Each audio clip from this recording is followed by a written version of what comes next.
Hey guys, today I'll be playing 14 Days Without You.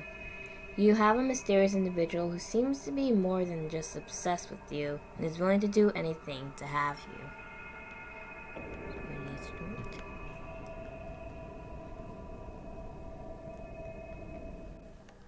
Before we go any further, we need to go over a few things. What's my name? This is my name. Continue. Pronouns do I use? He's. Yes.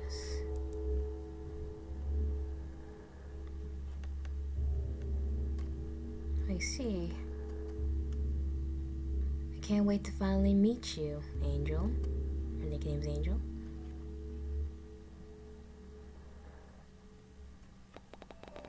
In other news, the remains of yet another body has been pulled out from Lake Blue Moss, making a total of 4 identifiable victims this past year. Authorities believe that... Stifling a groan with the rim of my coffee cup, I fish around for the remote lodged between the cushions and turn off the TV.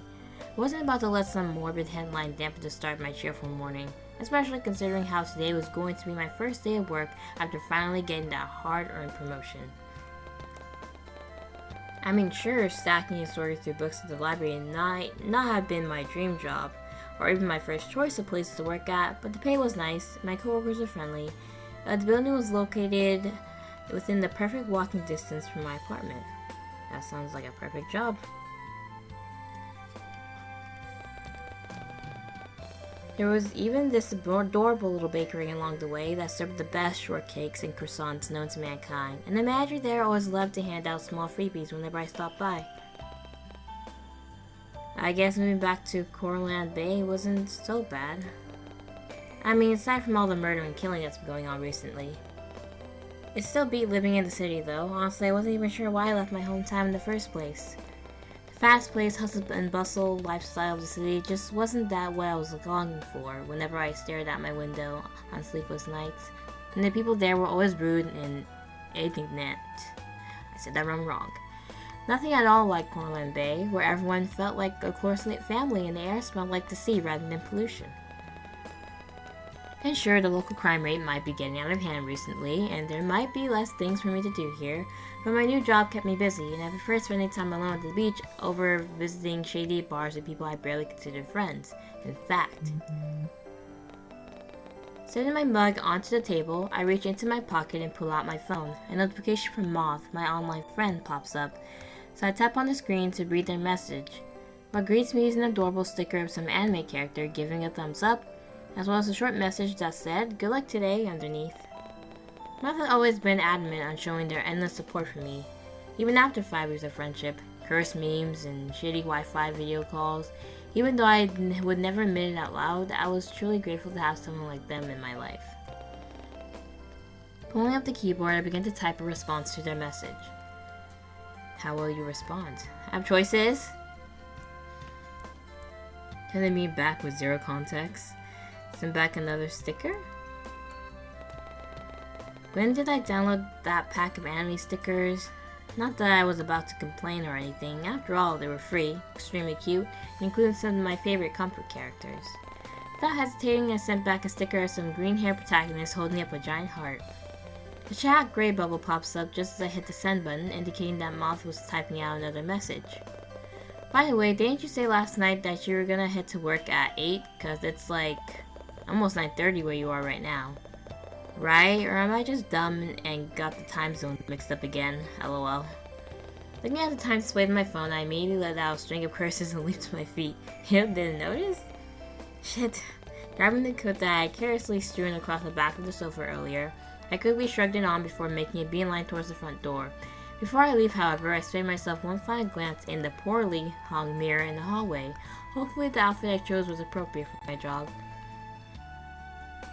I mean, you're in the library, just wear jeans and a t-shirt, right? That's what I would do. I would do something comfy, or casual. Something casual. Not seeing the point in getting overdressed for work, I settled for something more low-key and laid back. Adjusting the sleeves of my hoodie, I give myself an appreciative nod in the mirror. But enough of that, I can check myself out another time. Hastily, I smooth out the wrinkles and pick off any stray pieces of lint from the sleeves before I finally head out the front door. And almost catch my coat on the door handle in the process. With a grumble, I tug at the fabric of my coat before slamming the door shut with a little bit too much force than necessary. Even trying to insert my key came with a bit of struggle, and I had to fight the urge to yell in frustration as I attempt to lock my door. The apartment looks snazzy. Seriously, when would that lazy bum of a landlord do something about this?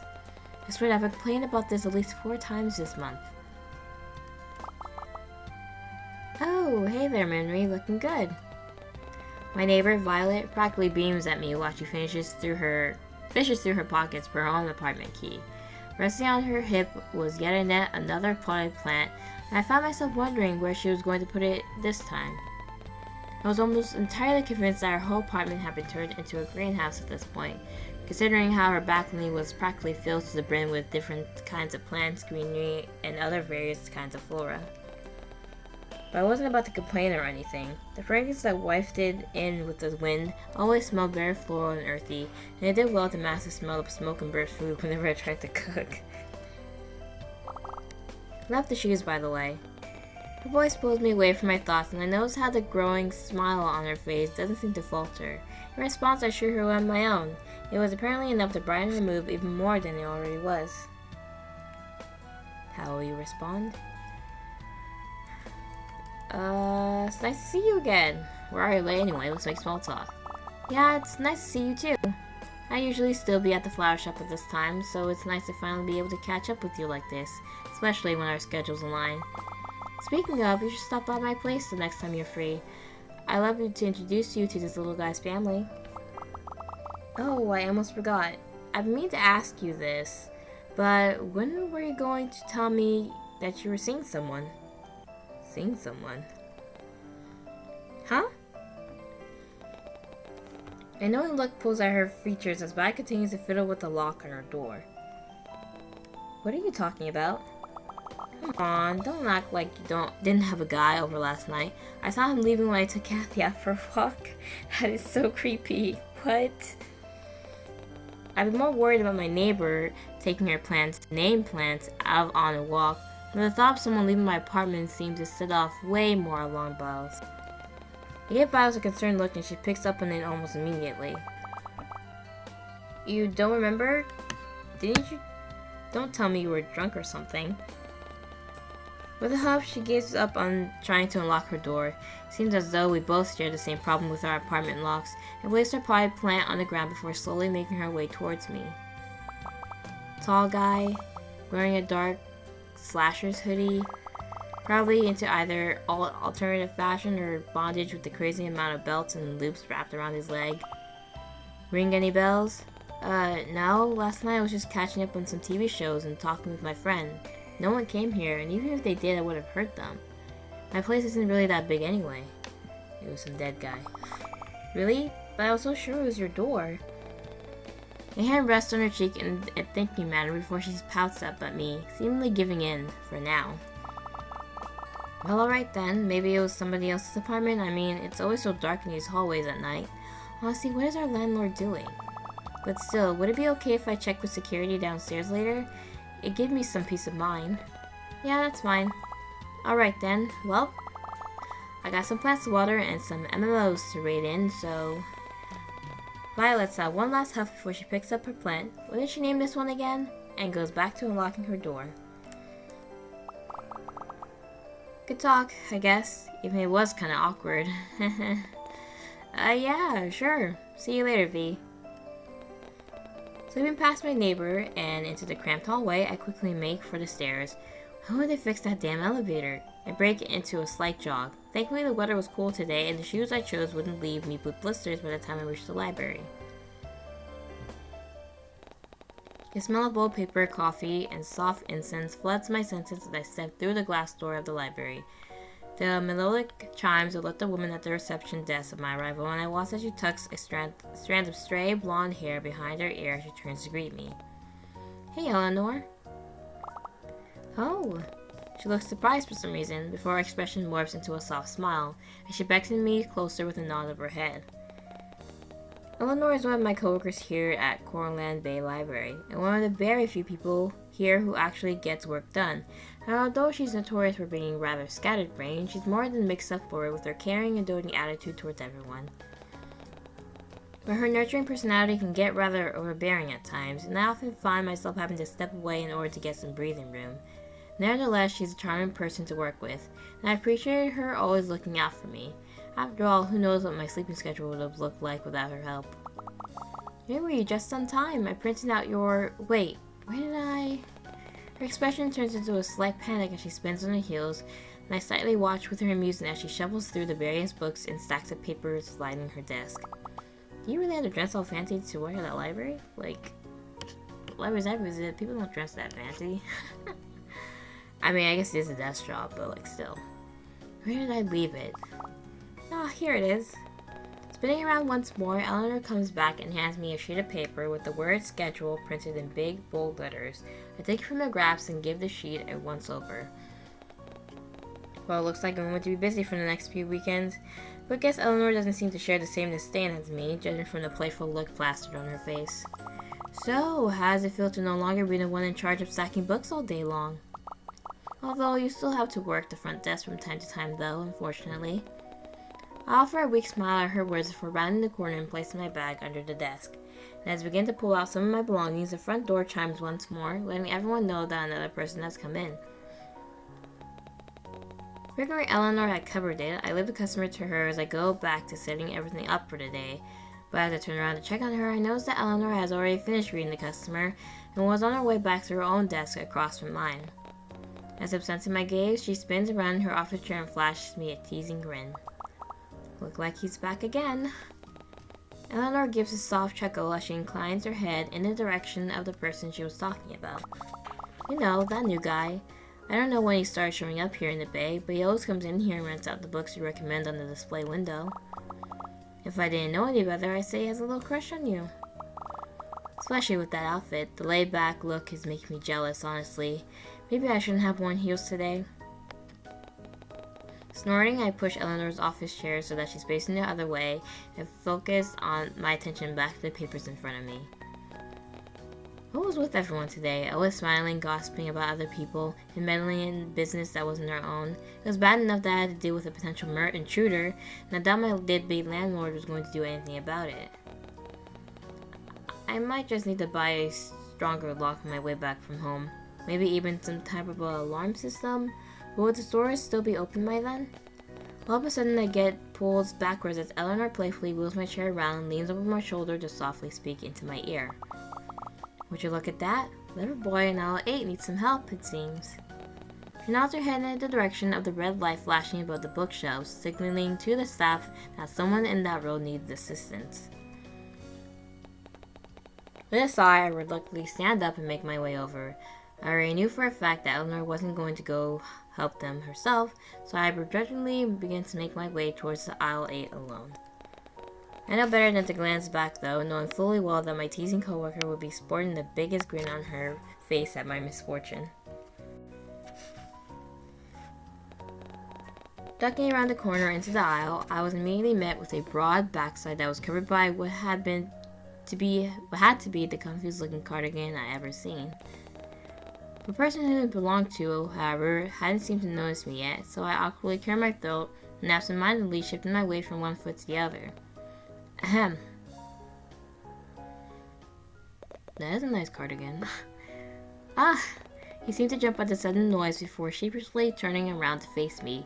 Immediately, I found myself being taken aback by his soft demeanor, doe-like eyes, and imposing height.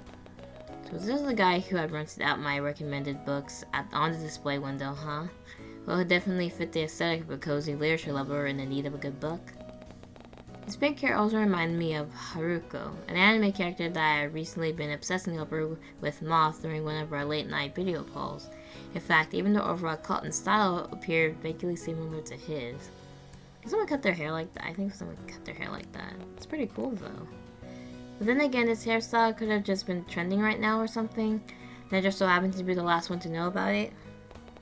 But now that I really had a good look at him, which proved difficult considering his towering height over me, this stranger also seemed to bear an almost picture-perfect resemblance to the main lead from this webtoon I was reading. It was called Always With You, and it revolved around the main character meeting the love of his life at a library, where they both... I think you're reading too much into this. As if noticing my spaced out look, the stranger absentmindedly scratches at his jaw while he waits for me to snap out my thoughts. In fact, I had been so distracted that I didn't even realize I had been muttering quietly to himself. I wasn't expecting you to show up so soon.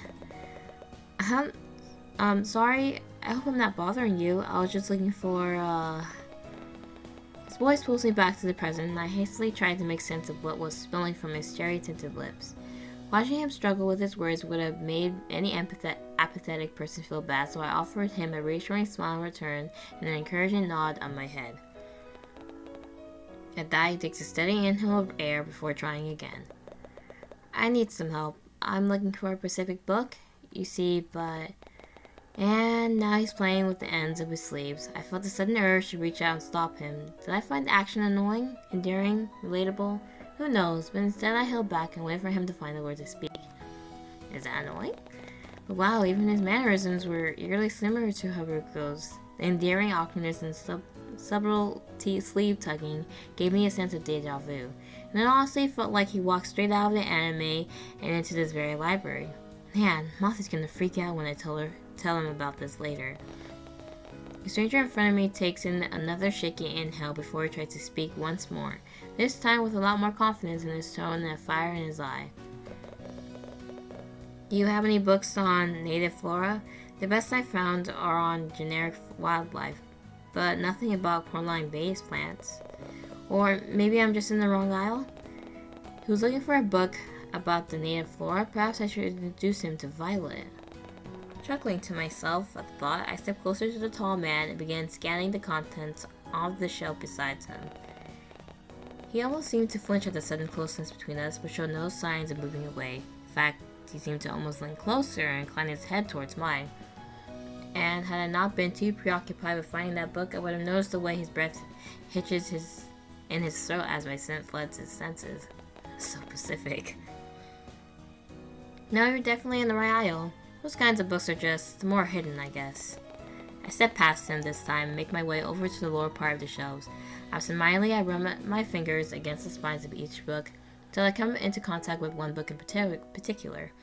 Bending over slightly, I pull the book from the shelf and give the cover a once over before offering it to the man behind me. Is this what you're looking for? Too preoccupied with the misplaced book on the bookshelf, who brings Cook's books to the nature aisle? I miss the way his blue eyes hungrily trail across my figure from my bent over position before landing on the book held out in my outstretched hand. With shaky fingers, he reaches out and takes it from me. I watch as he flips through the few pages of the book. How can I read today? A few pages to take in some of the information, before finally settling on the book with an affirmative nod. Yes, this was exactly what I was looking for. Thank you. I'm glad. You're like an angel sent down from heaven or something. You're so helpful. Kind, too. What? What? Oh, Did I say that out loud? I didn't mean to. Ugh, that must have been so weird. I'm sorry. He looked as though he was about to cry, so I hastily threw up my hands in a comforting manner and shooed him a reassuring smile. Hey, it's mine. No need to freak out. I just wasn't expecting someone to say that about me, that's all. Really? Well, for what it's worth, I think it's true. You really are like an angel. Thanks? Figuring that's my cue to leave before things got awkward, things are already awkward, I gave him one last friendly smile and a subtle glance back towards the direction of the front desk. But the eccentric man showed no signs of moving. Instead, he just looked down at me expectantly. Did he want to continue the conversation? It seemed unlikely as he didn't say anything. He simply stared at me. Awkwardly, I cleared my throat for what had to be the millionth time today and gestured vaguely to the reception desk behind me. Well, if you don't need any more help, I should... This is just getting weird now. Should I even attempt to continue this conversation or just leave? I mean, it would seem rude to walk away abruptly, especially considering how he's apparently a regular patron in the library I work at. But he wasn't making much of an effort either. What should I do? I don't know. He's being weird.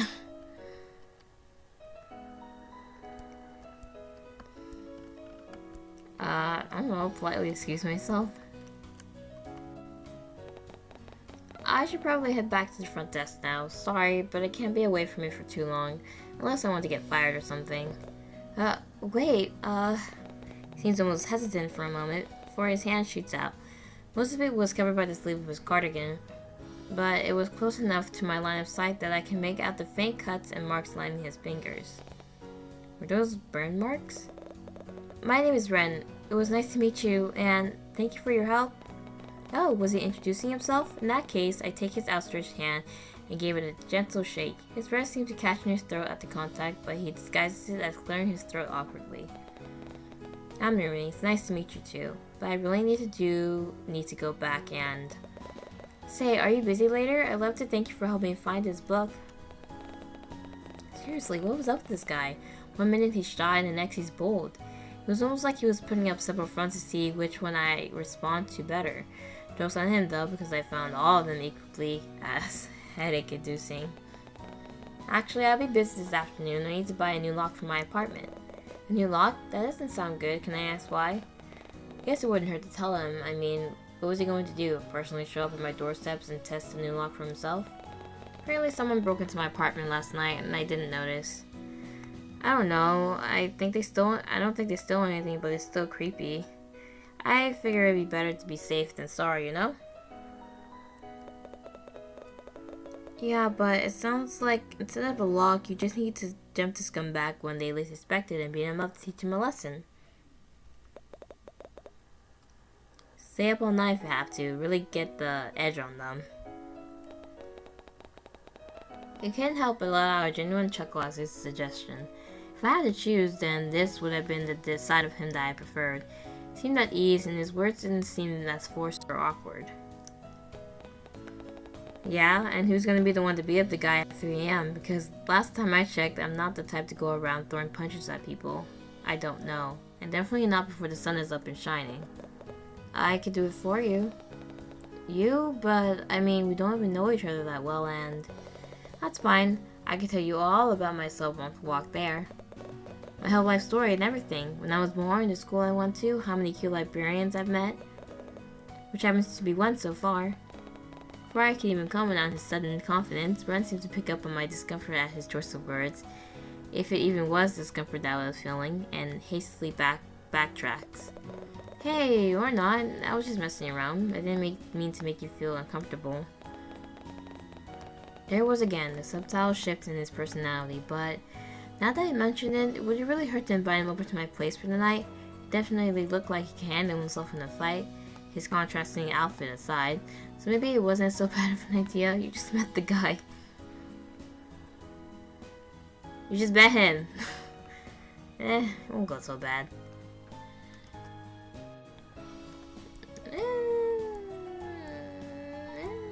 It's not so bad. This is inviting over. Yeah. Actually, you know what? Would you mind coming over and staying the night? I honestly feel a bit safer knowing that someone else was around. Oh, you actually want me to come over? I mean, yeah. I mean, sure. Definitely. He seems a bit too eager for this. If it's not too much trouble, I get... Where is she? There you are. Someone at the front desk is looking for you, and... Oh, sorry, are you busy right now? I can... Impeccable timing as always, Eleanor.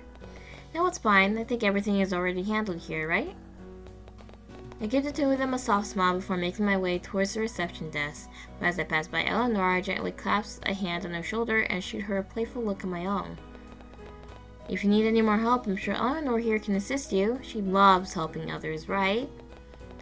And as I turn to leave, I miss the way Ren's eyes zone in on my hand resting on Eleanor's shoulder. Was it a mistake to invite him over? Hours seemed to pass by in a blur, and soon enough I found myself resting up in the employee's lounge. My mind drifts back towards the guy from earlier, and I couldn't help but wonder what happened to him afterwards. Did he rent out the book I offered? Well, by my recommended novel of the week. Ren surely was, strange to say the least, but I have to admit that he was kind of cute with his oversized cardigan and timid demeanor. He still gave me off-putting vibes though, especially with that ever-changing personality of his.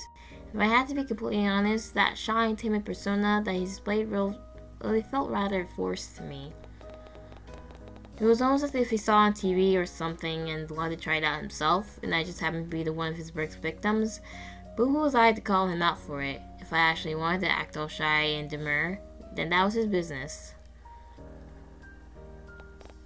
Deciding that I wasn't going to waste any time thinking about any more pink-haired guys on my beloved Haruku's side, I got up from the lounge and meandered my way towards the back towards the front desk once more. But once I arrived, I immediately noticed that Eleanor was nowhere in sight.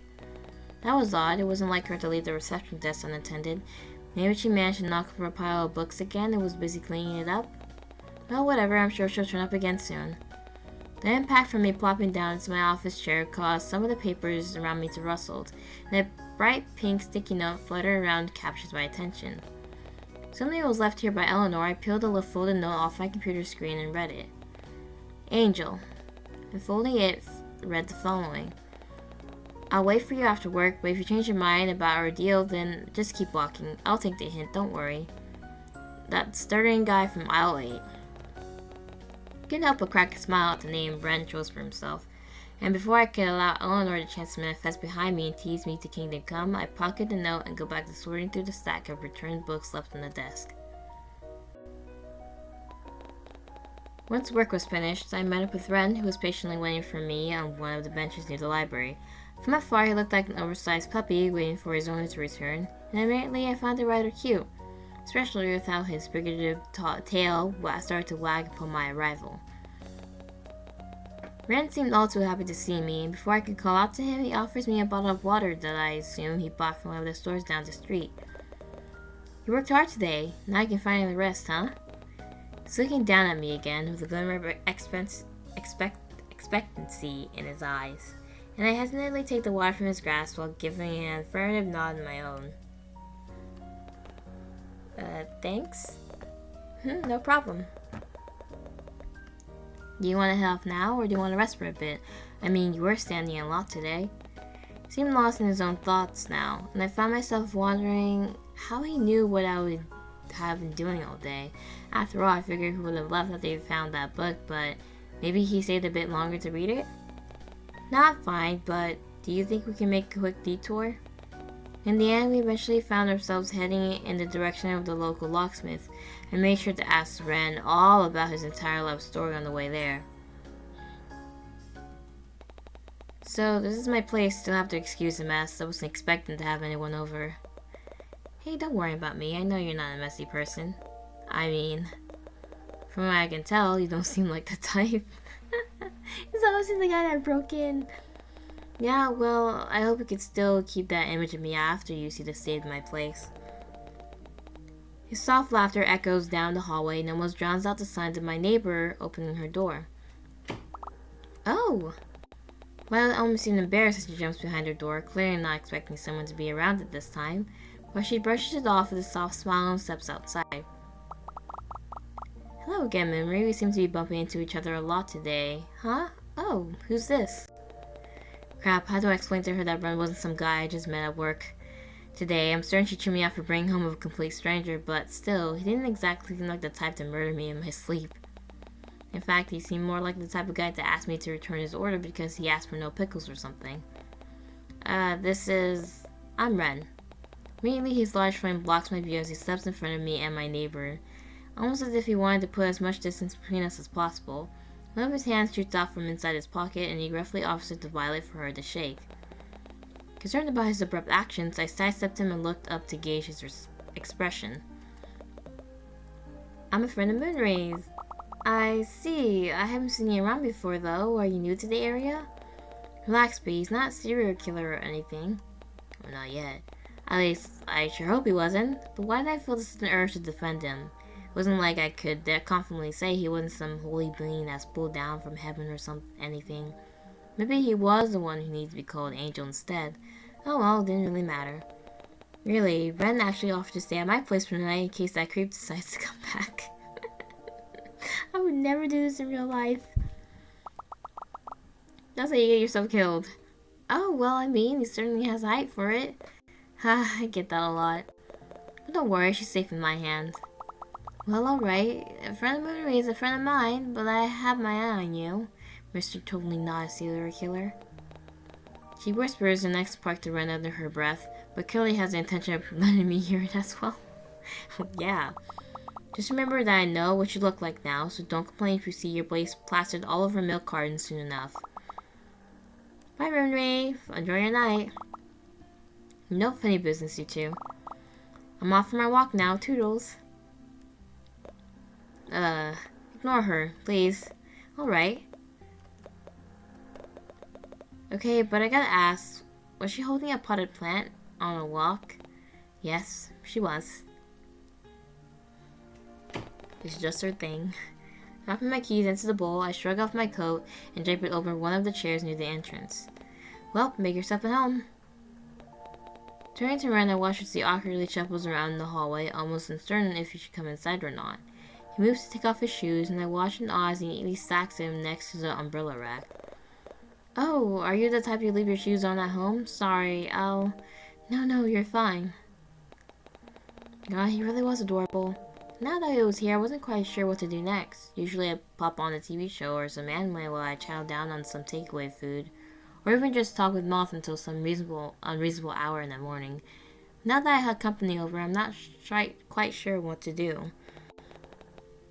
I didn't even know what Ren liked to do in his free time. Turning to face the pink-haired man once more, I almost jumped back in fright. Clearly, I wasn't expecting him to get so close to me while I was lost in thought. I could almost feel the heat radiating from his large frame and feel the small puffs of air leaving his nostrils as he shyly leans down to look at me. Oh, so... Breathe, Moonlight, breathe. Was there anything you wanted to do, or because I usually just... Damn it was hard to think straight when he was standing so close to me, wafting his stupidly strong scent of mint and fresh linen in my direction. Why was I even so attentive to the way he smelled? God, I'm starting to get creepy. Nah, I don't really have anything I need to do. You can just go about your normal routine if you want. I'll try not to get in your way. Or you can just put me in a corner or something and pretend I'm not there. Whatever works for you. No offense, but you could take up a lot more room than you think, so I doubt that would work. Ha, touché. Once again, I found myself being drawn in by his soft laughter, and I couldn't help but chuckle along with him. Was it always this easy to talk to him? It was like we were childhood friends who were reminiscing about old times or something, except the only one making it awkward now was me. Glancing back at Ren, I notice he's still looking at me with those expectant eyes of his as he looms down over me in the entryway. He awfully doesn't want to do something I'd be uncomfortable with, and he couldn't really suggest anything since this wasn't his home, so I guess the choice was up to me after all. How will you respond? Getting ready for bed? I don't know. Let's just go to sleep. I mean, it's getting rather late, isn't it? Did you just want to get ready for bed? I can show you to the bathroom while I get the air mattress out.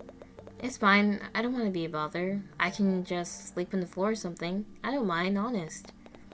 Hey, don't worry about it. It's not a bother at all. Besides, I have timber flooring. It'll be just 2 seconds. I turn to make a beeline for my closet before he can respond. Oh, no, I didn't mean to skip that. Oh well. We'll just continue.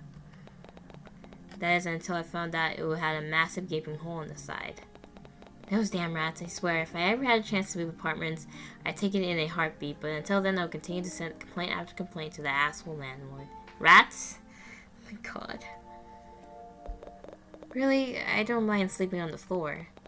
And like I said, I have timber flooring unless... No. No way I was about to suggest it. Absolutely not. There's no way on how I was going to just have to sleep on the couch. I mean, you can sleep on the couch. I won't sleep on the bed. Why didn't I think of that sooner? But no, I just had to go and embarrass myself by attempting to blow up an air mattress, only to find out it had holes in it because of rats. I want to be known as the rat girl now, and never be able to show my face. Yeah, the couch is fine, but I don't really mind sleeping on the floor, honest.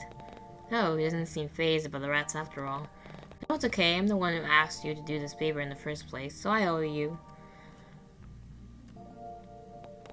After setting up some blankets and extra clothes for my room, I showed Ren the way to the bathroom in case he needed to go, and bid him a good night. It was like my feet were on autopilot as I made my way back to my bedroom. Silently shutting the door, I awkwardly looked around my room as if I was a guest in my own house. It didn't feel awkward per se, but knowing that I had brought home a complete stranger still didn't sit right with me. But still, Ren showed no signs of wanting to murder me in my sleep, and Violet did meet him before he came in, so maybe it wasn't so much a bad idea after all. It's a terrible idea. I somehow felt safe in his presence, and even though we had just met, I felt like I could trust Ren enough to leave him unattended in my lounge room. With that thought in mind, I slowly slipped underneath the covers of my bed sheets, and eventually began to drift off. So, Ren, huh? I wonder what tomorrow will bring. End of day. Oh, have we tried getting all the different endings?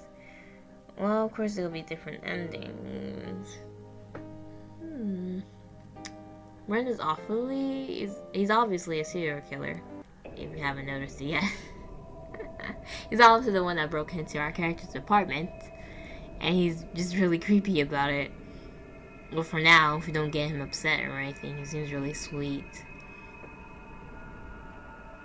Overall, this is just a demo of the game, so it's going to be expanded on more, and we'll see Ren's true identity and whatnot. I hope he didn't do anything to that coworker. I'm so scared for her. Alright, well, thank you guys so much for watching this video. Bye!